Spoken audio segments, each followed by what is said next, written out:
Naka-remap na kasi yung stock na ECU ko, Paps. Naka-remap na. Ngayon, biglang nagaganito siya. Nag-error 12. Hindi na mapaandar. Ganun lang siya, nagre-redondo lang. Ganun lang siya, Paps. Matatanggal na kasi ako sa trabaho, Paps, pag di pa ako nakapasok ng Lunes. Palit ng ECU, palit ng stator, TPS, mga... Yung ECU, palit sila ng stock, tsaka ng racing. Wala pa rin kuryente. TPS, nagpalit sila. No? Nagpalit din. Nakailang ECU sila? Mga 3 ECU ata yun, isang stock, 2 racing ang nilagay. Wala. Ewan ko kung papapasukin ka. Papapasukin pa ako. Ilang araw na kasi hindi mo nakapasok si boss. Pangatlong araw na hindi nakapasok dahil dito sa motor niya. It's alive!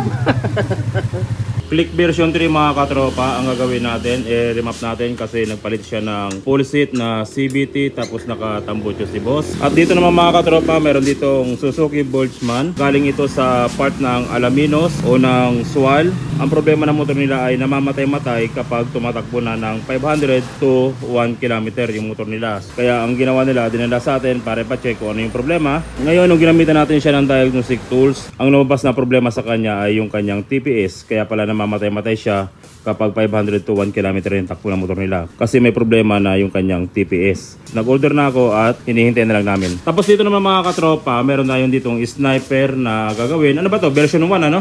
Sniper version 1. Pumunta sila nung linggo. Ang problema, sarado kami kasi pag linggo. Kaya iniwan na lang dito kila Daniel. Pinasuyo ko na lang kila Daniel. Iniwan na lang yung kanilang motor. Ano ba yung naging problema ng motor nilang boss mga katropa? Ayaw umandar. Basta nagpa-remap daw siya, kinabukasan ayaw nang umandar yung kanyang motor. Ngayon kapag isususi natin at kapag ipo-push button, nagre-redundo lang siya pero ayaw umandar. Tapos kung titignan natin yung kanyang dashboard mga katropa, kung mapapansin nyo, mayroong check engine, tapos naka error 12. So ang error 12, tulad ng mga Yamaha na Aerox, NMAX, ang error 12 ay CPK sensor o crank position sensor. Ang problema, yung mga sniper ay walang crank position sensor. Pero parehas pa rin sila ng sintomas na error 12. So kung sakali naka-encounter kayo mga katropa ng ganitong klaseng problema sa inyong motor o sa motor ng inyong customer, ito lang yung mga dapat natin gawin para mapaandar natin yung motor. At syempre, iwas gastos.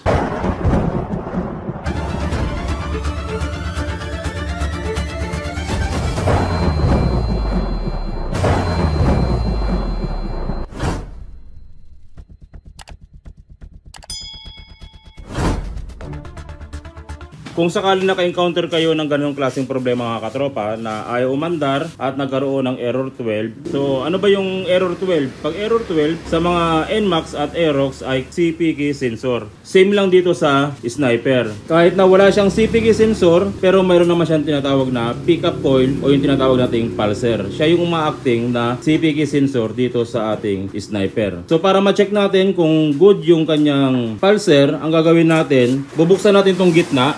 Kasi ito yung ating wire ng stator at sa wire ng stator andyan yung ating pulser. Kung tutuntunin mo yan, andito yung ating socket ng pulser. Possible na i-check natin dito. I-reading natin kung tama ba yung resistant ng ating pulser. Pangalawa, kung sakaling tama yung resistant niya, ay kung okay ba yung kanyang wiring. Walang putol, papunta rito, papuntang ECU, walang putol. Gentle, ano mo, tanggalin mo to yung kaha dito ha. So ito na yung motor ni boss mga katropa at ito naman yung kanyang ECU. So dito mga katropa, tinanggal natin tong cover dito dahil yung wire ng ating stator hanapin natin. So sa wire ng stator, kung mapapansin nyo, may dalawang socket na puti. At sa kabilang socket naman ay mayroong white wire tapos mayroong pink wire. So ito yung wire ng ating pulser at ito minsan yung nagkukos ng error 12 dito sa ating sniper. So para makita natin mga katropa o matignan natin kung tama yung resistant ng ating pulser, tatanggalin natin yung socket, i-unplug natin. Tapos mula rito sa stator hanggang dito sa socket na to, i-multitester natin yan. So gamit yung ating multitester. Gentle, sige, i-multitester mo nga. Dapat makuha natin reading dito mga katropa ay 0.150 hanggang 0.280. So dito mga katropa, kung makapansin nyo ay 0.280. Tama-tama lang yung kanyang resistance sa hinahanap natin. So ibig sabihin yan, walang problema yung ating pulser at good na good siya. Ang susunod natin mga katropa, ipa-plug natin ulito yung socket niya. Tapos titignan naman natin syempre kung good yung reading ng ating pulser at kung wala namang supply ng ground, hindi rin gagana yung ating pulser o hindi siya magti-trigger. So gamit yung test light, ite-test light natin tong white wire ng ating pulser. Titignan natin kung may ground supply na dumadaloy dyan. So since na ground yung hinahanap natin, yung test light natin na test light clip, ilalagay natin sa positive supply ng ating battery. Tapos test light natin yung ground ng ating battery. Okay, umilaw yung ating test light. Test light natin yung body ground, umilaw yung ating test light. Dapat kapag tinest light natin tong white wire, umilaw dapat yung ating test light. Kung sakaling hindi umilaw, ang ibig sabihin yan, may problema yung supply ng ground sa ating pulser. Ang gagawin natin, pwede natin hanapin yung putol mula sa ECU, kasi ECU nagbibigay ng ground dito sa ating pulser. At kung sakaling may putol yon, syempre hindi masusuplayan ng ECU yung ating pulser. O kaya naman, pwede na kayo mag-tap ng ground dito at ilagay sa body ground. Maglagay kayo ng I-terminal. So tignan natin kung ilaw yung ating white wire.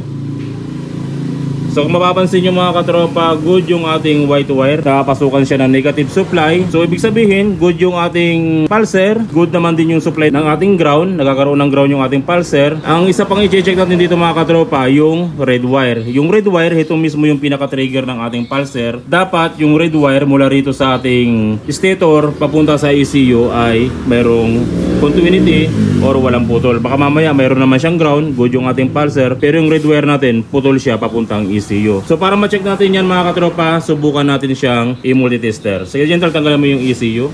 Tapos i-multitester natin kung meron siyang continuity o walang putol. Kung sakaling may putol at hindi tumunog yung ating multitester, ang ibig sabihin yan, may putol siya. Hahanapin nyo yung putol or pwede na kayong mag-tap dito mula sa red wire papunta sa red wire ng ating ECU. So nakatusok kasi gentle doon sa red wire. Yun yung ating red wire, nasa tapat na mismo ng ating probe test. Tusok na. So kapag tinusok natin ito mga katropa, dapat tumunog yung ating multitester. Pag hindi tumunog, may putol. So tumunog, ibig sabihin yan, good yung ating linya at walang problema. Good yung supply ng ating pulser. Good yung supply ng ating wire, walang problema. Possible na problema yung kanyang ignition coil, pwede. Kasi walang kuryente, ilagay mo nga yung ilagay mo nga tong ECU na remap. Tapos tignan natin gentle kung mayroong kuryente. So ito yung ignition coil ni boss. Tapos nakalagay na ba yung mga pulser natin? Opo. Naibalik na. Saan? Naibalik na ba? Opo, naibalik na. Okay. Susi mo, tapos push button.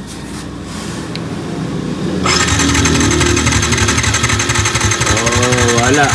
Walang kuryente. So possible, kaya nagkakaroon ng error 12 mga katropa kasi walang kuryente. So okay naman yung wiring natin, okay naman yung pulser. So possible na problema bago tayo pumunta ng ECU ay yung kanyang ignition coil, gentle. So ang gagawin natin, pastor, hubara natin to.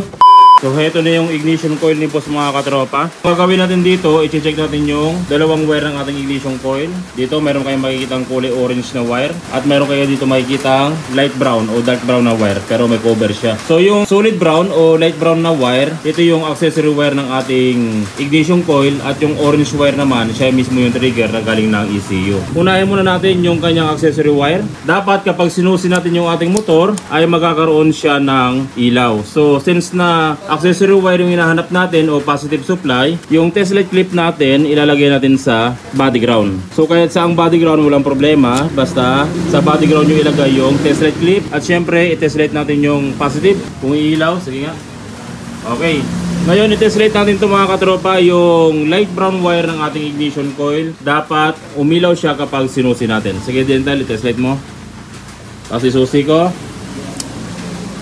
Good naman yung kanyang supply, walang problema. Pero kung sakaling hindi umilaw kapag sinusi mo, ibig sabihin may naputol dito sa linya ng ating accessory wire ng ignition coil. Hahanapin natin yon. Or pwede na kayo mag-tap dito ng panibagong wire at itap nyo rito sa bandang susian dito. Accessory wire din to at pwede nyo nang itap dyan para magkaroon ng supply na positive itong ating ignition coil. Ang susunod natin ay yung orange wire ng ating ignition coil. Ito na yung ating orange wire. Yung orange wire mga katropa, papunta ito sa ating computer box. So ang gagawin natin, aalisin natin tong computer box natin, yung ECU.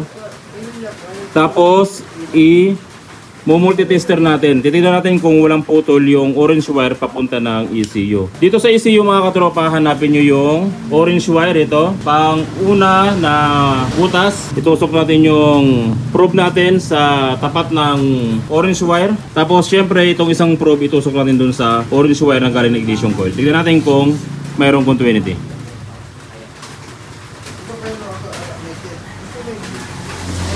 So, hindi tumunog mga katropa at wala siyang continuity. Ang ibig sabihin niyan, mula dito sa orange wire ng ating ignition coil, papunta doon sa sagit ng ating computer box ay mayroong problema o may putol. So, ang gagawin natin dito, pwede nating laslasin yung wire. Hanapin natin kung saan siya part na nabulok. Pero ang problema pag nilaslas natin to, napapasukan ng tubig yung ating harness wire kapag inopen na natin. Kaya ang pinakamagandang solusyon dito, putulin yung orange wire, gentle. Tapos putulin din dito yung orange wire. Mag-tap na lang tayo. Parang jumper na lang or bypass na lang sa harness. So, ito na mga katropa yung ginawa natin. Yung orange wire dito sa sakit ng ECU ni boss, pinutol natin.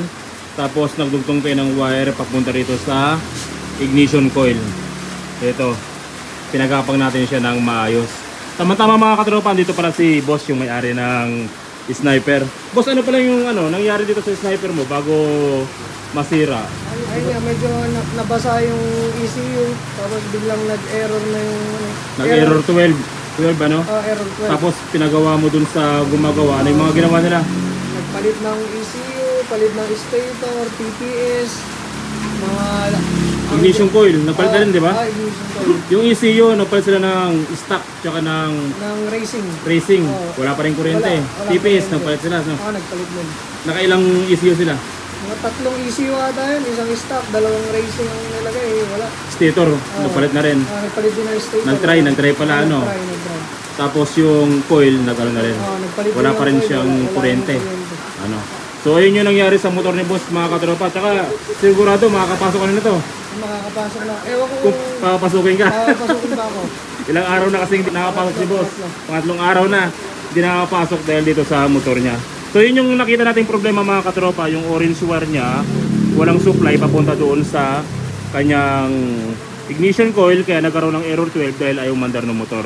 Ngayon subukan natin siya mga katropa na i-testing kung may may kuryente na. Sige, lagay mo Daniel. Tapos yung kanyang kuryente Daniel.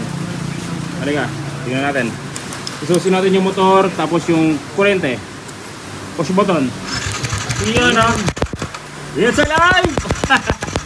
Ngayon, subukan natin Daniel. Ilagay mo yung spark plug cap, tapos panda rin natin ha.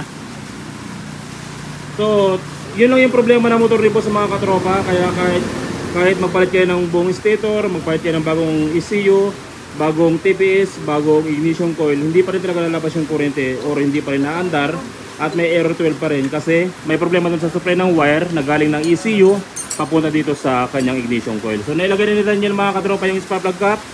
Susin natin. Tapos panda rin.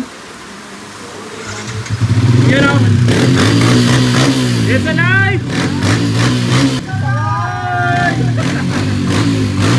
Tapos syempre, wala na siyang error 12. Boss, all goods! Ayos. So yun lang mga katropa, kung sakali naka-encounter kayo ng ganitong klaseng problema sa inyong motor o sa motor ng inyong customer, kung sakali nagkaroon ng error 12, yun lang yung proseso na gagawin nyo para masundan nyo at matumbok nyo yung problema ng motor at syempre para mapaandar nyo at hindi na rin kayo gagastos ng malaki na katulad nun. Boss, buti hindi mo binili na? Testing lang, o goods naman. Ganun lang gawin nyo para mas makamura at mas makatipid kayo sa pag-troubleshoot. So yun lang mga katropa, maraming salamat sa walang sawang pagsuporta sa ating channel. Sana tuwing nanonood kayo ng ating video, marami kayo natutunan nagagamit nyo sa inyong panghanapbuhay o sa inyong pag-DIY. Maraming salamat mga katropa. God bless. At syempre, ingat palagi sa pagwa-wiring. It's alive!